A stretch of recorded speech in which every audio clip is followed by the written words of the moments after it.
Good evening, everybody, and welcome to another edition of Motor Mouth and Wild Bill Winters. My name is Scott Morganroth, the Motor City Madmouth, along with Bill Winters, and we have Rick Curdy. And this version of the Three Stooges is brought to you by the South Florida Tribune. You want to get good news, sports, and information? Go to www.southfloridatribune.com. And guys, glad to have you back on tonight. Nice to be here. Thanks, Scott. Thanks, Candy. You're welcome. All right, so let's go ahead and talk a little bit of Joe Maddon wanting to play on the moon. So we're going to have some fun with this, okay? I don't know where these guys are going to ultimately play. But today, LA Angels manager Joe Maddon said they're so desperate for baseball, I want to play on the moon. So I'm going to let Bill lead off with those thoughts, and then Rick, you can follow. Well, I think he was making reference to the fact that he just wants to play baseball. And, they're already talking about starting the season around May or June in Phoenix. So we'll talk about that a little later on in the show. Right. So I think he's just basically telling everybody that, hey, let's get rolling here. As soon as the curve flattens out on this virus, let's go play some baseball and get back to the American way. So I think that's, you're saying in jest. Joe is one of the more intellectual managers out there. And, the reality of it is that, we got to start doing something, and he just wants everybody to know that, that's how he feels about playing baseball. Let's just get going. Whatever we got to do, we got to do. Bill, perfect word. I like the way you talked about intellectual, because Joe Maddon has probably one of the highest baseball IQs I've seen in a long time. Worked wonders with the Tampa Bay Rays. He even got them to a World Series. And, of course, he was the one who pulled off the impossible, so it appeared, and got the Cubs a World Series title. So good adjective. Or verb, whatever you want to call it in English, or intellectual, definitely describes him. Rick, go ahead. Yeah, I agree with Bill. I think Joe, he's also, not only is he one of the most intellectual managers, but he's also the most funniest. And he's kind of like a mad scientist, and he always says things. And, he's just, I enjoy watching his press conferences. He's funny. So, and I think he just wants to play baseball no matter where. I mean, if it's on the moon, they're playing, like in outer space, or they're playing. He just wants to see baseball, and it's just time for baseball to come. It's time for the world to just go back to the way it was as soon as we get past this coronavirus, and that's just paralyzed us. And everybody's not only desperate for baseball, desperate for anything. So, that's just Joe Maddon being Joe Maddon. It's like, let's get ready to play ball, and let's get past this thing. And as soon as it's over with, we're going to go back to the way things were. So, he just wants to play baseball no matter where. Well, you're talking about a guy that likes to live out of an RV when he gets a chance. Of course, he's in Southern California, a lot of places to go ahead and park it out in SoCal. I don't know whether he had many places in Chicago to do it. Of course, when he was with the Rays, he probably had places, and I think he had a restaurant out in the Tampa Bay area, St. Petersburg. So, yeah, more power. Yeah, did he, Bill? Yeah, I kind of know Joe a little bit. I lived in Tampa when he was with the Rays. The Rays did an unbelievable job of moneyballing. Oh, yeah. Like the A's. When I think he saw the handwriting on the wall when they lost David Price. Oh, yeah. I happened to meet David the day he signed his contract. Actually ran into him at the mall, and that was kind of funny. And we've crossed paths a few times. I went to his restaurant in Ybor. I mean, not Ybor, but on Swan Avenue. And one time, and he was just coming out. The thing I would say about Joe is that, he says things tongue-in-cheek, but I also think that, he's talking about playing on the moon. What they're going to have to do is going to be a little different. What they're going to have to do in Phoenix and what they're talking about to jumpstart the economy and jumpstart Major League Baseball. I have to laugh. I guess if you're going to play baseball on the moon now, when you hit a dinger, it's not going to be called a moonshot anymore. It's going to have to be called a Mars shot. Oh, you're on target, Winners. That was good. You like that one? Oh, that was no, I don't like it. I love that. That was really good, Bill. A Mars shot. I'm waiting. I was waiting for a Jupiter, Saturn, or let's go out there and have a little astronomy. Is that what they call it when you're all the way out in the galaxy? I don't know. Because we know a lot of times you see missiles and you see comets and all that business. So in baseball, so great line, Bill. Gotta love it. Better than Coors Field. Yeah, well, that's for another discussion. But just a little. I got it. Go ahead. No, I just couldn't. I couldn't help it when he mentioned playing it on the moon, because you know what? At a time when you need humor, and that's why I even brought this on this program, is when we need humor. And let's not lose sight of the fact why we're here, guys. Okay, we're here to make sure that we provide the best entertainment that we can for all of our listeners. Whether it's whether you have COVID-19 or you don't, that's a responsibility that all of us on this broadcast or any broadcast that we get involved do have. You follow me? And you know, and I want to have an early reminder, let everybody know, please be safe. Follow the necessary rules that you have within your states, the government, and whatnot. That's what you need to do. And when I had an opportunity to see the moon thing, yes, guys, we need to have as much of a sense of humor. And I don't think there's anybody out there that in baseball that has the sense of humor that Joe Maddon has. So, Bill, continue on, please. Well, I'll just make this a quick story. I had the pleasure of sitting in the press box at the opening of Coors Field in Denver. Okay. And it was the Mets and the Rockies. It was the first game the Rockies played. I think it was a 15-inning game. Right. It started out beautiful, then it snowed, then it rained, then it got beautiful out again. It was like, it was just the longest game I'd ever been associated with. John Elway and his wife were sitting in the press box along with the governor of Colorado. I got a commemorative coin for doing that. But I can remember how the balls flew out of the ballpark. Every time the Mets scored in the top of the 12th, the 13th, the 14th, the 15th, the 9th, and the 10th, the Rockies would hit a dinger in the bottom. Didn't matter whether there were guys on base, and it just went back and forth. It was probably the craziest baseball game I've ever seen, or certainly been associated with sitting, as a fan, because there were, I think it was 6 straight innings where home runs were hit in the bottom, top innings and the bottom of the innings. Until the Rockies finally pulled it out. So I could just imagine what it's like playing on the moon. Yeah, no, I could. The ball's going to carry a little bit more there.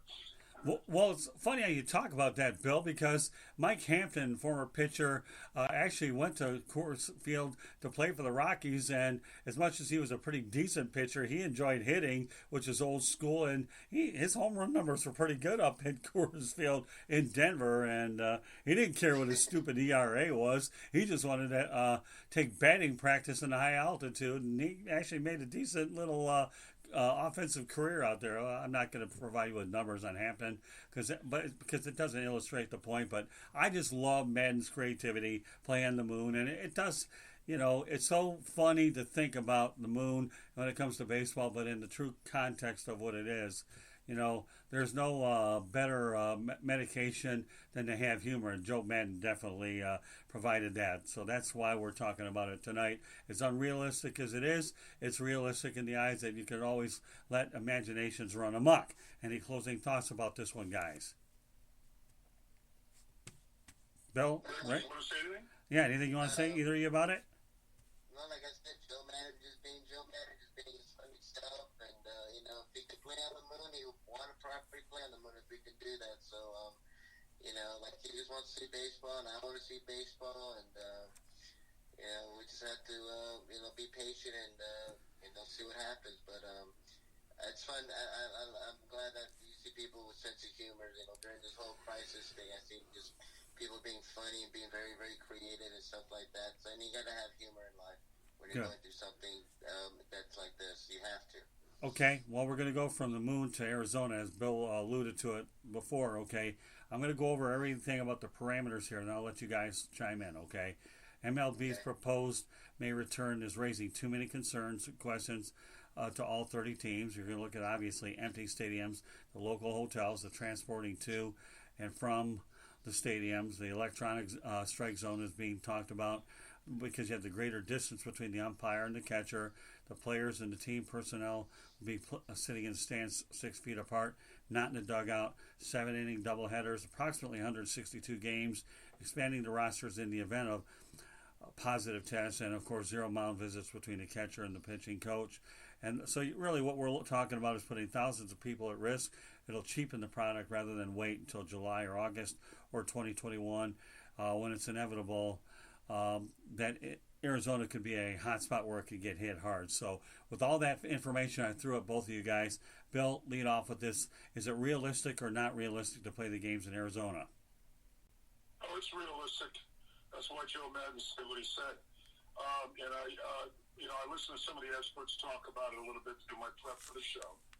Okay, and the thing I would say is we cannot let our economy stall for more than 12 to 16 weeks, so we'll have, our economic system will collapse. We also have listened to a media that's hyped this coronavirus to the point where a month ago they were talking about 2.5 million deaths. Now then it was 250,000. Now it's 80. Now it's 60. And in actuality, there's only been 16,000. So, and that's projected to be in August. So I think when you start looking at the science and the data, okay, it's good that we overreacted. It's good that we have a certain portion of our society that is more worried about this than the reality of it. We have to be careful about a rebound. So the best way to do this is to house all the teams in Arizona. I believe they'll play an 80 or 90 game schedule. Keep the players at the hotel. Use electronic umpire. But basically get the games televised and get some revenue going. Sort of like climbing an economic engine. We got to get that carburetor going. We got to open it up a little bit. We're going to have to pour a little gasoline on the carburetor to get the engine going, and get the American public used to, watching baseball again. I think it's a great way to relax, our society, get people over the fear. Then the next thing you know, you'll see people going back to church, and slowly we'll, get back to where we're at. And while we're doing this, we have a lot of people that are going to be concerned about the rebound. In case we start getting things back to normal, and also the virus rebounds. So I think that, just my gut instinct tells me that we're going to start pulling this off around June. I think they'll do a month worth of this stuff, and then in July, around the 4th, we'll celebrate as a nation that we're over this thing. And then people start to restore back to normal, and all the hysteria will go away. And then, we'll just monitor it because the heat's going to be good to burn off this virus. And hopefully they'll just prime the NFL season and then the basketball season. And hopefully things will restore back to normal within 6 months to a year. We'll be looking about this same time next year going, remember when. Rick. That's my assessment. Well, no, it's a good assessment, Bill. Rick, go ahead. Yeah, I totally agree with Bill. It's going to take a while. It's just going to be weird. See all these games played in Arizona. It's going to be weird to see games played in empty stadiums. They're already talking about robot umpires. And, we just have to see what happens. I mean, like I said, this thing could, like Bill said, it could rebound. It can just go away tomorrow. And then, it might come back. It's just they have to monitor everything and see what happens to it. But I totally agree with everything what Bill says. It's just, it's all about the timeline. Probably June or July, everything will start, and little by little start getting back to normal, and then football will start, and basketball season, and everything. And it's going to take a while. It's going to take a year, 2 years, 6 months to just, get back to normalcy, and we just got to keep doing what we're doing, and hopefully we don't have this thing coming back, because it's been devastating to everybody. It's affected everybody. All right, I got a few points I want to make. Item number 1, okay, Arizona. Candy and I made the spring training tour. I like the fact that everything's within an hour of each other, so travel is at a minimal. You do have 10 spring training facilities, all first class, by the way, they really are. And of course, you can't forget Chase Field downtown where the Diamondbacks play, so you have 11 good, strong facilities. I think if there's any area that can handle it, Arizona unquestionably is.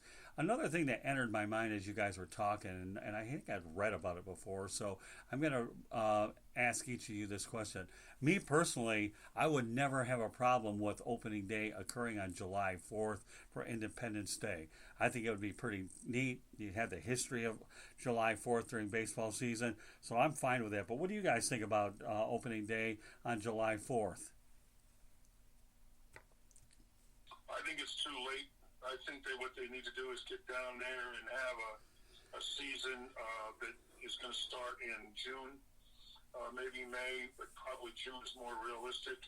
But you could be right, Scott, if this thing, they don't get a handle on it and the curve doesn't flatten out, then that might be plan B.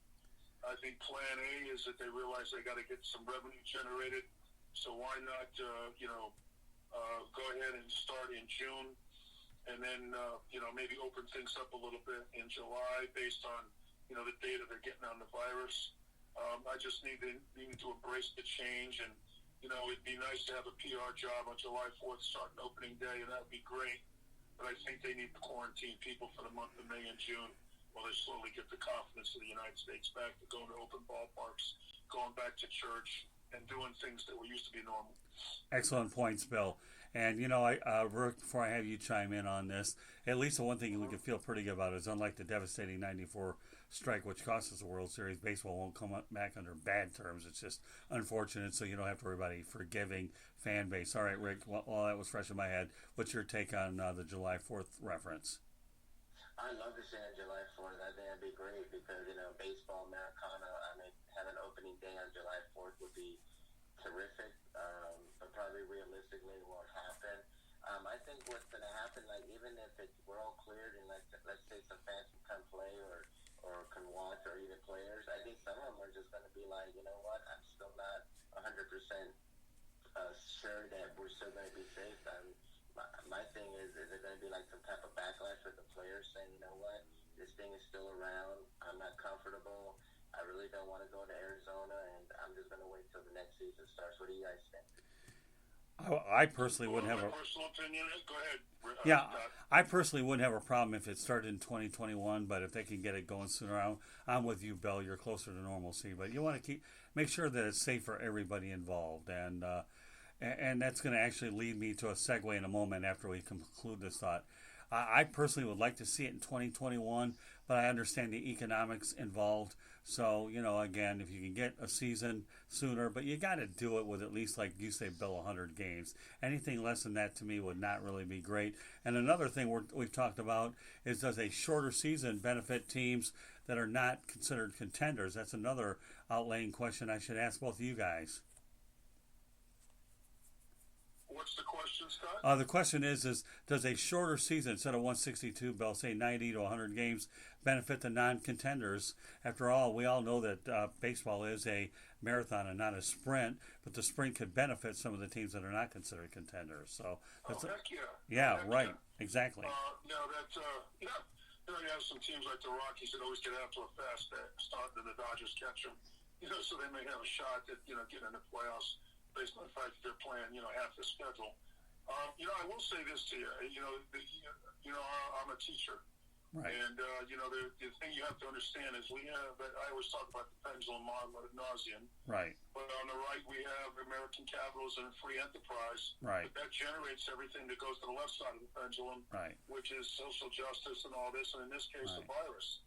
We have to weigh the amount of deaths, that we're having, and then also the economics of trying to get our economy going. And I think based on where we're at right now, I think our country is smart enough to rely on the data and the science the next 6 or 7 weeks to get people out there and get the economy going and still make sure that we don't rebound on this virus and that we minimize the deaths, because we've done a gross overprojection of the number of people that are going to die. And one of the things that calmed me down was I looked at, we had 83,000 people die of diabetes last year. We had 550,000 people die, 606,000 people die of cancer last year. We had 88,000 people die of alcohol abuse. We're not even talking about the opium crisis and all that. So I think when we look at how many deaths are going to be on this virus, is what we choose to focus on. Right. And it looks to me like I saw a doctor the other day that said his father was in the hospital, couldn't breathe, and had a really high temperature, was really sick, couldn't get out of bed, and they gave him that hydroxychloroquine, whatever that medicine is. Right. He was fine the next day. So they don't really, all the data that they've generated with the deaths have factored in the quarantine. So we have a media that's really hyping this a lot because, let's face it, the media has a political agenda. That's why I don't really listen to the media that much right, when they talk about this stuff, because we have an election year coming up. So people have to balance it off. So I always like to say, relax. This thing will take care of itself. We have the best people on the planet working on this. The curve is starting to flatten out a little bit. I'm watching what's going on in the epicenter in New York.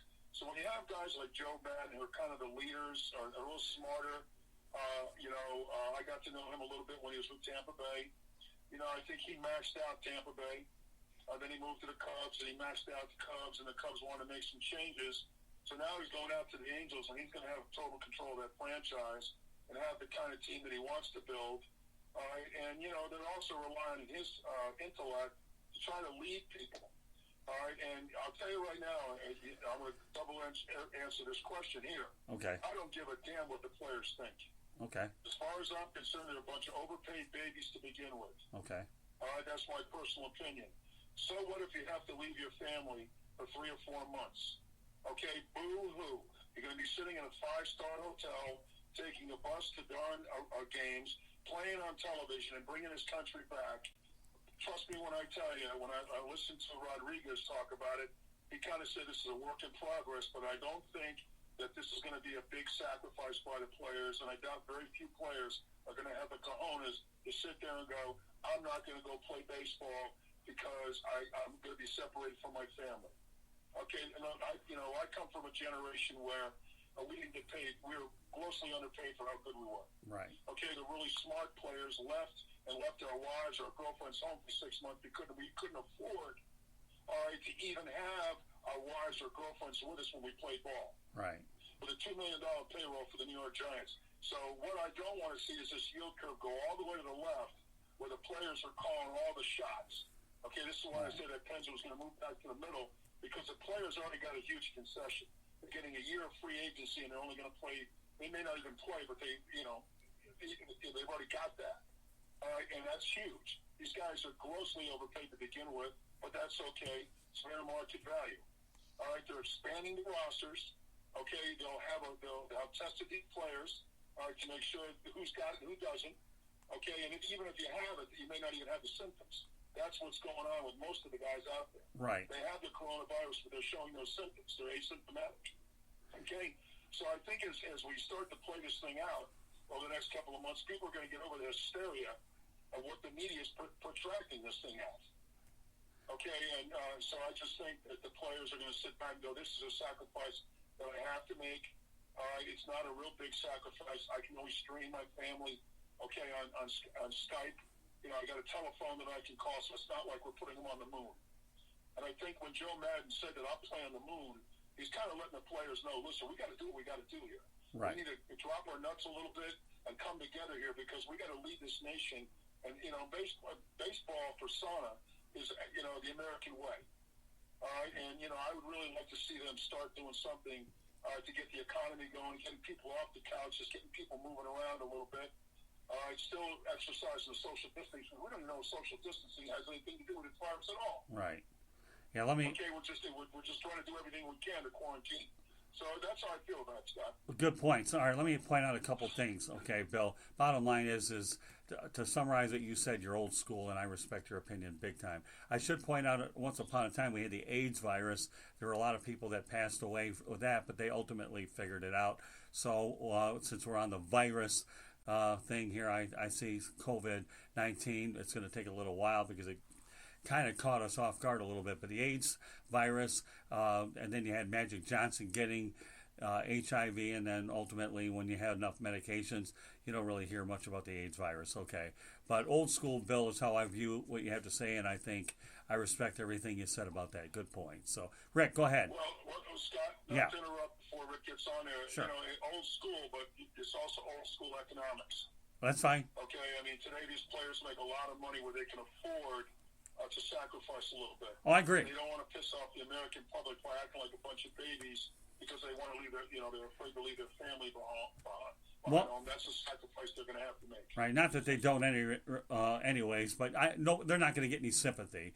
Name me one person that ever gave Latrell Sprewell any sympathy when he couldn't feed his family. And if you can find me one that I'd like to be able, then you guys are going to have to do a major research. And I don't think either of you two guys would be able to do it. And I know, Bill, we'd probably save your voice and your pen because you wouldn't be able to do it. So... No, but Latrell Sprewell. See, I struggle with his name because the old S's here, okay, and the dollar signs had X's, didn't really cross-reference. But no, but the bottom line is, Bill, you're dead right. Exclamation point. Rick, go ahead. Yeah, totally agree with Bill and everything. It's obvious, these players are so greedy. I mean, well, they make a lot of money. I remember Terry Pendleton during the '94 strike when he actually went on national television and said that he's only getting $6 million a year, and you're just like, yeah, okay, whatever. So, that's not going to fly well with people. So they're just going to see what happens. And, like I said, this thing could be around. They can disappear tomorrow. It could be around 2 more weeks, 2 months, and I think what's great about it is that there is the survival rate for this is like at 93%. And you see all these people recovering. And you see a lot of the numbers are starting to dip down in New York. My brother lives in Los Angeles. He said Los Angeles right now has one of the best air qualities right now, like ever. And I'm from there, so that's amazing that it's like that. So they just totally shut everything down. And so other states are going up, some are going down. So it's starting to calm down a little bit with all this. So it's just a waiting game pretty much. We can all say it can start in June, it can start in July. We might not have a season. We might have, maybe a 50-game season. We might just go straight to the playoffs. We don't know what's going to happen. So I think the uncertainty with fans and I think with Major League Baseball and everything is we just don't know. All right. Well, we got 3 more topics. Yeah, but I'm going to go on record and say that we've got to start rolling this thing no matter what happens by June or July because of the economy. We cannot sit back another 8 to 12 weeks and do nothing and be paralyzed we are at. We will not have an economic system at all. Totally agree, Bill. All right, we got 3. You can't live your life in fear. So that's why we're doing this, and it's going to start with Major League Baseball. And if we have to play on the moon, that's what we're going to do, and that's what Joe Madden is basically telling. Boy, you brought that one full circle. But that's the reality of it. Winners, you brought that one full circle, man. Okay, so for all you guys that are looking for another comedic value, you're looking at the South Florida Tribune version of the Three Stooges. Rick is Larry, Winters is Curly, and I'm Mo. And yeah, so there we go. Had to get that Three Stooges reference in. We got 3 Mo topics to get to. How do you like that segue? All right. And we're going to take one of the topics over to college football. Oklahoma State's head coach Mike Gundy caused a stir Tuesday dismissing COVID-19 with his need to bring our players back. He says our players are 18 to 22. They're healthy and they have the ability to fight off the virus. Oklahoma State's university football revenue, $36 million. And let me tell you what, the university, the Big 12 disagreed with him. I understand Coach Gundy don't agree with it, but yet again, I'm sure a lot of people feel that way. He just had enough guts to say it.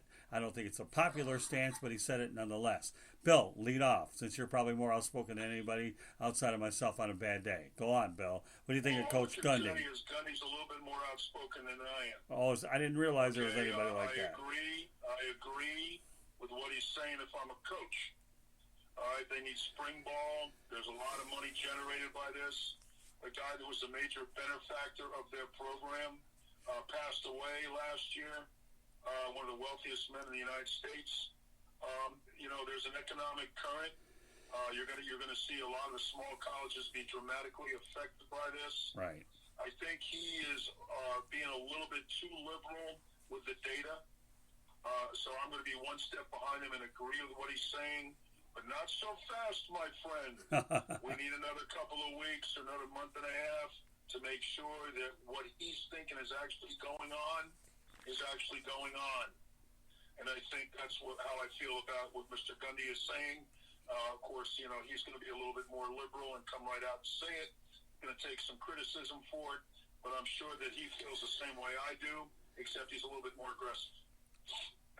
And that's Oklahoma State's offense anyway. They're always aggressive. Yeah, well, let me add another thing. I'm not so sure that Gundy impressed a whole lot of parents with those comments any more than DJ Durkin went ahead and helped his situation over at Maryland. When you work these guys, I won't bring that up. I'm just making reference to it. But I don't think he impressed a lot of recruits, and I don't think he did a whole lot to help families out. But again, he's not making the decision. The university and the Big 12 are. So, while I understand his point of view, I don't necessarily agree with it. But again, I have to be objective and understand. But no, I don't think a lot of parents are going to be too happy with it. So that's just what I think. Rick, go ahead. Well, I can see practice right now being sprayed with Lysol instead of water. Right. Yeah. Just kidding. I know you are. But if you're trying to impress parents and students that you're looking out for your kids' best interests, and you say, "Oh, you guys are young enough, you can beat this thing anyways." I don't think so. Not so fast, my friend. I'll tell you, Winters, you bring up some incredible reference, and you're definitely paying homage to Lee Corso. All right, Rick, go ahead, chime in on this, and we'll get to the next two. All right. Yeah, I hate this. I mean, this is just a very ignorant and a very just closed-minded statement. What he said to say that, well, you're 21 years old, you can fight this off. We've had people who are dying from this who are like younger than 21. We had a baby in Chicago that was born with died.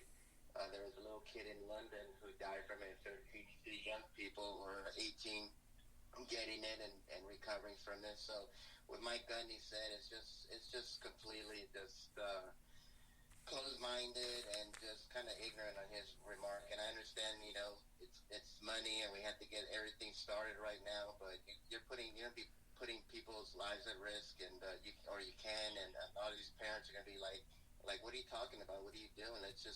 We need to contain this first. So, and this has affected everybody. When this thing first started, people first said it's if you're elderly, and then we found out, well, if you're in bad health, and then all of a sudden all these people are dying, people my age, people younger than me, older people, younger people. I mean, it doesn't matter. This thing doesn't discriminate. So I think what Mike Gundy said, and he said a lot of things that just scratched my head. This is just a completely tone-deaf statement by him. Okay. I'll just say this. That's the other side of the pendulum. I think Gundy's all the way on the other side of the pendulum. I think the reality is that we got to be about halfway through this thing and wait it out, just like we talked about, till we get all the data in. But, I don't know if it's how irresponsible it is. I mean, everybody's entitled to opinions. Gundy's the type of guy you can't live in fear. But at the same, and people know they got to get the economy going, so he's basically trying to be proactive in doing that. So I'm not going to hold that against him. I just think he's being a little overly aggressive at this point, and I just think it certainly wouldn't hurt us to wait a month and a half until we find out if the curve's going to flatten. Okay, I have another subject. We're going to keep it brief, and then we'll go on to the next two. Okay, I saw today on Get Up with Mike Greenberg that he had UFC President Dana White on. Dana White has a promotion coming up, I believe, a week from Saturday, and it looks like he's got an Indian reservation out in California. What are your thoughts about Dana White and UFC 249 going on as scheduled? They plan, obviously, no fans, and they're going to do it, I believe, like 6:15 Eastern time. And he's trying to do everything he can cover all bases. I actually have to applaud Dana White for taking the position. He certainly has to make sure all of his fighters are safe, but this may at least get some sort of activity going. Bill, I'll lead it off. I agree with Dana White on this. I really do. Dana White doesn't. If I'm sitting in a room with him, I know exactly what his opinion is. What's that? I'm fighting no matter what. Exactly. Okay, he was a month ago. He wasn't. A month ago, he wanted to fight. The government had to come in, I think, and tell him, hey, "You're not doing this." Okay, and he didn't care, and that's the sport he's in. Right. You fear absolutely nothing when you climb in the square circle. Right. Okay. So Dana's even farther to the left than Gundy is. Okay, and that's proven it. Well, in his case, I'm glad he's putting on the promotion, doing it with no fans on an Indian reservation. I guess the word that I'm looking for there is loophole, and he found it, and it looks like he secured an island for international fights in this. So yeah, but he'd have the fans there, Scott. He would have the fans there if the government said he could. Right. He was willing to do that a month ago, right in the midst of this thing. He doesn't care. Right. Oh, I agree. Okay, that's the sport he's in. Right. All right, survival of the fittest, social Darwinism. All right, so, I'm not saying that he's right, but, I remember watching a show about a couple of weeks ago, and, man, this guy's got a set of cojones. He doesn't care about the politics of it. He's fearless faucet. Let's go. All right, and he still hasn't backed out from his stance. Yeah, I'll say... to say he's not right. Well, I'll just say this, Bill. More power to him. Rick, go ahead. Well, I'm not surprised that Dana White's very brash and says all that, and there are people out there that just say, you know what, virus or no virus, I don't care what the situation is, I don't care if I step out the door, I die, it's just, we need to get going, and, Dana White's a businessman, And I've heard rumors they might have fights like in Asia or wherever they can, that's safe and stuff like that. So this doesn't surprise me at all. And just like in professional wrestling, you still see the WWE going on. You see AEW, and they're doing it in empty stadiums and empty arenas, and it's very limited right now. So he's doing what he can do. Well, and he's got the fans, but will it be watered down? Is probably the question. How are they going to pull it off? And he's going to have to test the players like the wrestling's doing. If you have a temperature or if you're not feeling good, you're not going to be in there. So I think if they do they test them every day, make sure they don't have fevers and they're not having the symptoms. And he's got the fan support. Like, why not? He's a businessman. So this is not surprised by Dana White. He comes from a really rough background, and he's tough, and that's how cage fighting is. They go in there and beat each other to a pulp. That's true. It's also a way to get exposure on his business. Oh, yeah. No, you're right. Yeah. All right, next subject. Tom Brady knew that he was leaving the Patriots before the 2019 season. Definitely an awkward season, quietly a lame duck, and he did a great job hiding it. How would you guys feel if this happened to you, that you knew you were leaving? You'd certainly want to give it your best shot. You're under contract the whole year. But I'm going to lead off with Rick this time, and then Bill, you can come in after that. If you knew you were leaving a place anyways, how would you feel about it anyhow? Is it something that you can consciously live with, or does it make a big deal to you? Rick, go ahead. Well, I mean, he was going to be a free agent, and he just decided, it's time for me to move on. I've been at the same place for 20 years. And, I'm just going to just play my heart out. And, hopefully there's a team out there that sees me and say, wow, this guy's really great. And also, and then when he made his announcement to leave, he went with Tampa Bay. And so I have no problem with it. There's people who have jobs that they already know they're not going to be here next year. And another opportunity comes that's even better. And it's just time for Tom to go. I just think he was just getting tired of it there. I think you're going to start hearing more things about how Brady and Belichick maybe weren't the close-knit as they were before. You've heard rumors that Belichick actually wanted to get rid of Brady for a while and wanted to replace him with Garoppolo, right? But was overruled by Bob Kraft. And so I think him losing Garoppolo, I think that kind of stuck in Belichick's craw right now, because right now, I mean, they got Stidham and, we'll see, and Hoyer. So, I mean, it's really... you don't really have anybody there right now. So, he just wanted to see what happened, just play it out, and he just made up his mind already. And good for Tom for doing that. He just wanted to see what he can do, and he already knew he was leaving. He knew it was time. So, I had no problem with it. Well, he knew too that he wanted to play until 45. That opportunity wasn't going to be there in New England, and more importantly, though, he also felt like he had accomplished everything that he wanted to out in New England, so why not undertake a challenge? And he certainly found a good spot with Bruce Arians, head coach. All right, Bill, go ahead. Well, I watched the interview with him, and they asked him a couple of big questions, and he just basically said the time has come. He had his mind made up last year. Right. And I give him a lot of credit that he had to deal with a media that was trying to pry it out of him. He never said anything. All right, he has no animosity towards Belichick. Belichick made him, and he made Belichick, so there's a good give and take there. They both are very, very close. I was watching Stephen A. talk about, if they'd offered him a contract that allowed, for 2 or 3 year extension, which isn't the New England Patriots business model, he would have stayed. I don't subscribe to that at all. When you play 20 years in some place, stuff gets old, particularly when you have done it all, seen it all, and got the freaking T-shirt. All right, it's time for a change of scenery. All right, it's time to get paid, which he is with the Buccaneers. Okay, and he's not even concerned about his legacy at all. Not even a factor. He said he's not even a legacy guy. Okay, he deals in the present. I just think it was time to go, and that's it. He just needed a change of venue. Okay, I was blessed because I got to play. I got bored after 1 year. Okay, and, I just signed 1-year deals with no options. Somebody would pick me up. I got to travel Canada, West Coast, East Coast, Florida. Like I said before, it's all lifestyle. So Tom Brady's finally caught up all right, because he's got the freedom to do what he wanted to do. I was a free agent every year. He's been a captured prisoner, okay, of the NFL for 20 years. Okay, and that can wear on a person. I don't care if you're winning Super Bowls and everything else. Not even to mention all the hype, which is all hype. Right. You know, your legacy, this, extended contracts, and all this. It's all about, hey, I've got enough money. I'm doing what I love to do. Okay, I want to be in a warm weather climate. I need to change the venue. Okay, and I'm with a coach that I used to play ball with, who knows how to throw the rock. I got a chance to turn this team around pretty quickly because I think they're going to be the best kept secret in the NFL this year.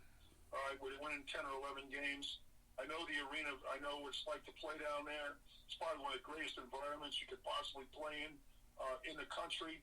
Warm weather, laying at the beach, going and playing night games. Okay, we were the first franchise to do that. When I was with the Tampa Bay Bandits, we played night games. We outdrew the Bucks in attendance most of the time. I remember that. The Bucks were prehistoric. Yeah. Student body right, student body left. It was ridiculous. The NFL was a dinosaur. We lit it up. We put people in the stands. We threw a party. Burt Reynolds and all those people. That's how I got into acting. So we kind of showed the Buccaneers organization how to market a pro football team. Oh, yeah. And I was a season ticket holder when they won the Super Bowl. Oh, okay, yeah. I know how that team was built. Okay, and they just decided to sit there and go, we need a quarterback. Okay, and they went out and got one, and it was a great fit. But all this other nonsense that they're talking about, you know, as far as the legacy and contract extensions and all that, Tom's got enough money. He doesn't need to do all that. He's going to pick and choose where he goes. And I think he had his mind made up a year ago. He just tested the market. So kudos for him for keeping his mouth shut and making the most of this. And I'm really looking forward to meeting him when I go down to Tampa. Okay, he's staying at Derek Jeter's house. You know right where he's staying? Right. Okay, small world. I think they're going to be a very, very good football team. And I think Tom's excited. And it's a fresh for everybody. And that's the way you stay young. Okay, and he'll probably play another 3 or 4 years. And my guess is he'll probably retire down there. Okay, and zip up to New York to market his product. So it's the greatest decision he could possibly make. Yeah, the only omission that you've made to your Bandits career, and I know it myself because you and believe it or not, I was covering that team when you were playing. What a small world, Rick, is John Bassett was one heck of an owner. He really was, Yes. and there's no doubt. Marketed pro football team ever. Yeah, he was. Oh, I saw it, Bill. I lived it. I watched it. I covered games there. I mean, we have in South Florida. I enjoyed Bandit ball. It didn't hurt to have Steve Spurrier there. And I once talked to Spurrier about it We either. sold a lot of products, Scott. Yeah, it was. Hats, T-shirts, Oh, I know. pennants, cups. I- John Bassett was the best promoter I've ever met of any NFL owner, period. I actually have a. And that's the thing that I will take to my grave. And the thing that really, you know, I left the Buccaneers. They copied everything. I actually. The colors, the whole 9 yards. I'm sitting back and I'm going, you know, they were afraid of us. We knew that if we took them outside, we could beat them. All right, and you know, that's another thing they had to deal with. Okay, and you know what really offended me was that a bunch of us walked over there to ask if we could join the Buccaneers, and the politics stood in. Right. All right, and then so what did they do? You know, a lot of the guys went to the Saints and turned that organization around.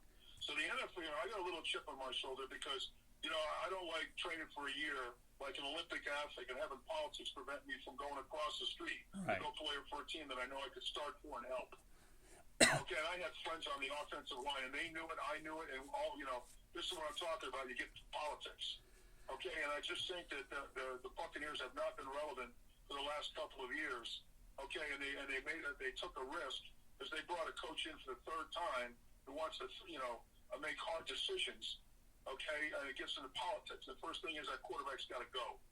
We gave you a year. Okay, you got to, you know, even on a short leash to begin with because you're an off-the-field distraction. Right. Okay, we're going to bring in a guy that's going to put pennies in the seats and show a team how to win.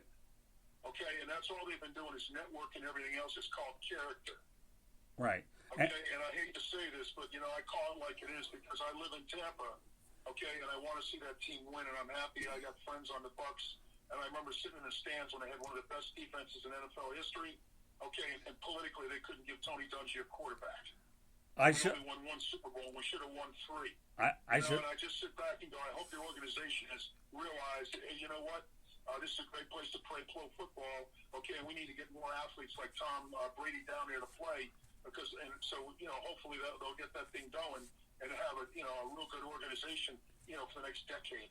Hey, Bill, I should point out to you that I do have a Tampa Bay Bandits cap in my studio. So just bringing it up. Good. No, I enjoyed the Bandit style of play. I know Eric Trevelyan and some of the other guys. We're not going to get into that. I just wanted to bring it up. And no, I agree that. I'm talking about the market. Yeah, I know about the market. The Tampa Bay area is an excellent sports town. Yeah, but all in all, the Tampa Bay area, okay, is an excellent sports town. The only thing wrong with that area is Rays are located in St. Petersburg. If you put them anywhere but where they're at, I think they would draw. Not going to get into that, just making a point of it. But yeah, I give Tom Brady. Yeah, I give Tom Brady credit that he kept it quiet for a while, and he never felt awkward. He had the opportunity to control and fresh start, so he made a lot of valid points. Final topic of the night, okay, is NBA Hall of Fame selectee Kevin Garnett does want his number retired with the Minnesota Timberwolves. He played 13 of his 21 seasons there. He won't do business with what he calls the snake, in reference to owner Glenn Taylor, who's 78 years of age. Is it sour grapes? I don't know. But there's a conflict that was went on there where he was looking to team up with Flip Saunders to actually have an eventual ownership group that would succeed Taylor. But unfortunately, the passing of Saunders due to lymphoma prevented any of that. So obviously, the understanding with Flip was there. Can you understand the animosity that Garnett has towards Taylor, or do you think he should just blow it over? What with Glenn Taylor, Bill? Go first? Yeah, go ahead, Bill. Oh, I'm with Kevin Garnett on this one. Me too. Kevin Garnett, Bill, he's Mr. Timberwolf. And the second thing is, if you know about this guy, all right, the reason the Celtics traded for him, all right, was he never missed a practice. Right. Okay, Doc Rivers had to literally one time, sit down and go, hey, come on, miss a practice, you can't leave, okay, when you're, missing practice.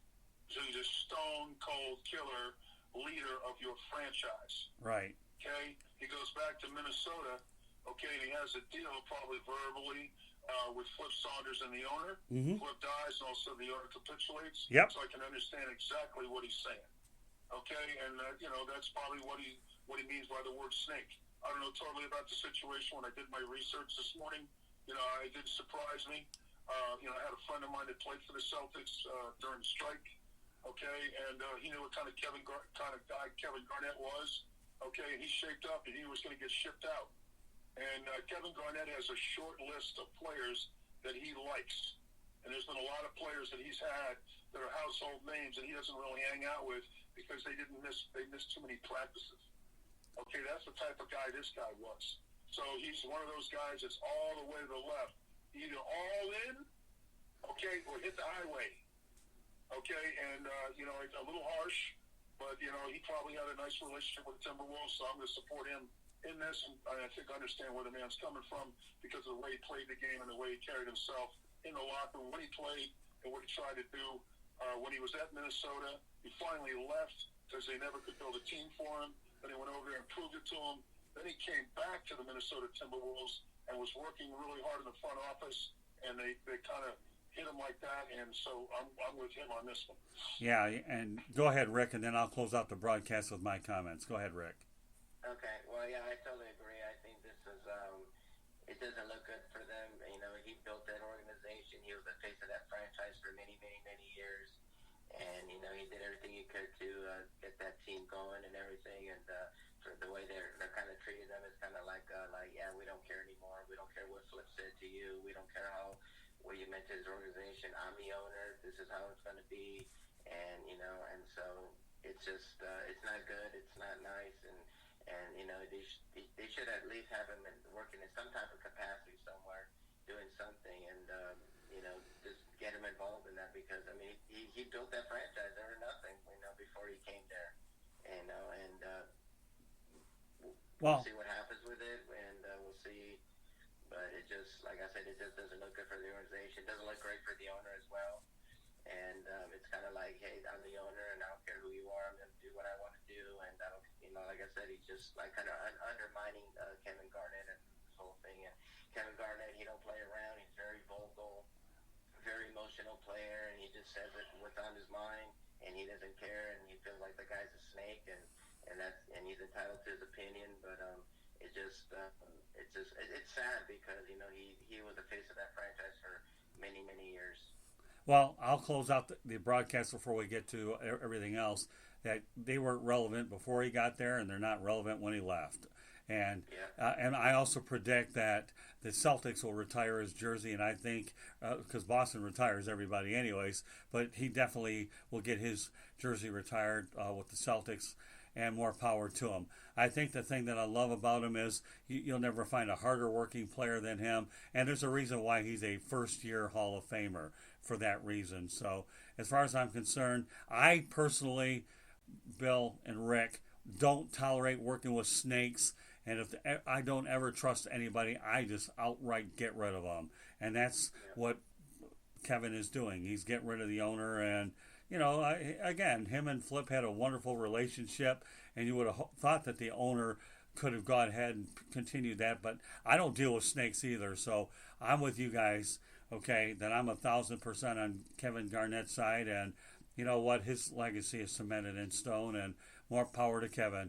He's been great for basketball. It's just, he obviously didn't take it personal toward the city or anything near the franchise. Again, when you're dealing with a particular person, okay, then, and you're promising ownership, and I think the organization would have been better off with him than without him, but I'm all for you, Kevin Garnett. More power to you. I don't mind hearing these off-the-field stories in the NBA because these are real. He's a blue-collar player in every sense of the word, so more power to you, Kevin, and congratulations on your induction. Your next home will be in Springfield, Massachusetts. With that said, okay, Rick Curdy, lead off and let people know how they can go ahead and reach you when you're not working with us.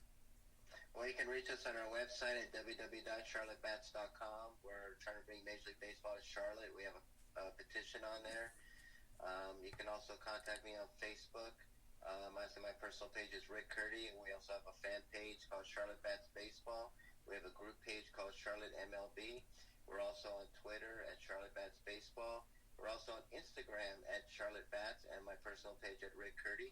And if you have any comments or questions, if anything, this show or how to get involved with our organization, just contact me at cltbatsbaseball@gmail.com. That's cltbatsbaseball@gmail.com. And follow Bill Winters. There you go. And let me point one thing about Rick before you take over, Bill. Rick does a marvelous job helping us promote our brand on social media, whether it's through Instagram, whether it's through Facebook, especially Twitter. So we're very thankful to your contributions in the social media department. With that said, Mr. Winters, go ahead. Well, you can follow me on my YouTube channel, youtube.com/C/Bill Winters 55. I'd love for you to go to my website, billwinters.biz. I wrote a book back in the 80s, From the Outhouse to the Penthouse, and somewhere in between. It's a good little read for under $20, and ship it out there. Get a feel for what it was like to play ball in the 70s and 80s. You can go to Instagram at bwinters55, and you can find me on Twitter at Bill with a capital B, ILL_ capital W and INTERS 55, and follow me on Twitter. And then, of course, you can follow us on Spotify, iHeart, or Apple by going to Motormouth, which is 2 words, and Wild Bill Winters, and see our catalog of 26 shows, and get up to speed and grow with us, because I think we bring something to the table that's cutting edge. Yeah, and don't forget to follow Bill Winters' Wikipedia page. A lot of good information on you as well, Bill. Yeah. So with that said, okay, I'll take over from here. Obviously, my name is Scott Morganroth of Motor City Madmouth. I'm the Chief Executive Officer of the South Florida Tribune and the Broadcasting Network. On Twitter, you can follow us at Tribune South. That's with Tribune South. My personal page is Scoop with 5 3s. On Facebook, you can follow the South Florida Tribune and like the page. And Instagram, South Florida Tribune as well. I also have a YouTube channel, South Florida Tribune, and you can follow us there. A little bit slow right now because of the COVID-19 and the quarantines, but we'll get that up and running again.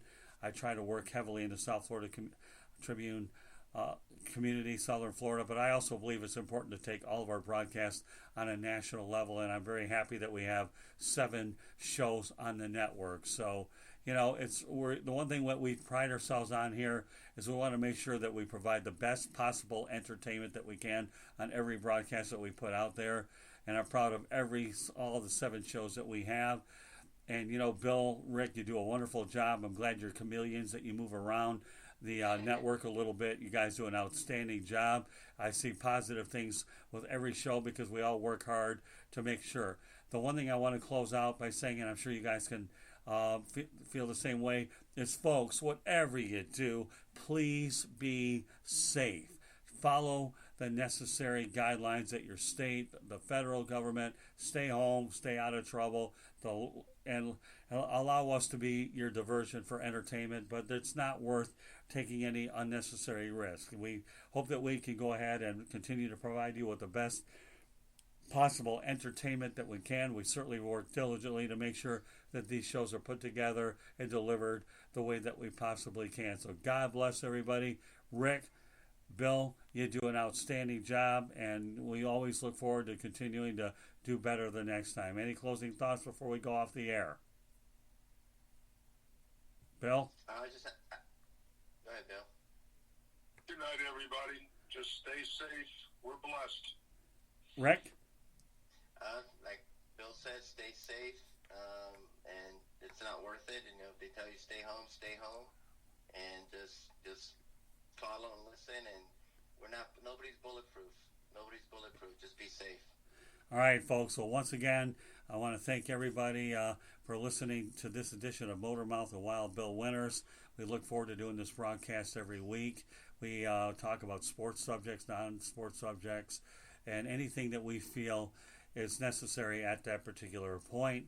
The main thing is we just want to do everything in our power to make sure that we cover everything possible. And again, you know what? I'm only as good as what I have to work with, and I feel very confident that while we joke around the fact that we're the new version of the Three Stooges, in retrospect, that's just a lot of fun. So, folks, on behalf of Motormouth and Wild Bill Winters, we want to wish you guys a great weekend, and we'll look to do better next week. So, good night, everybody.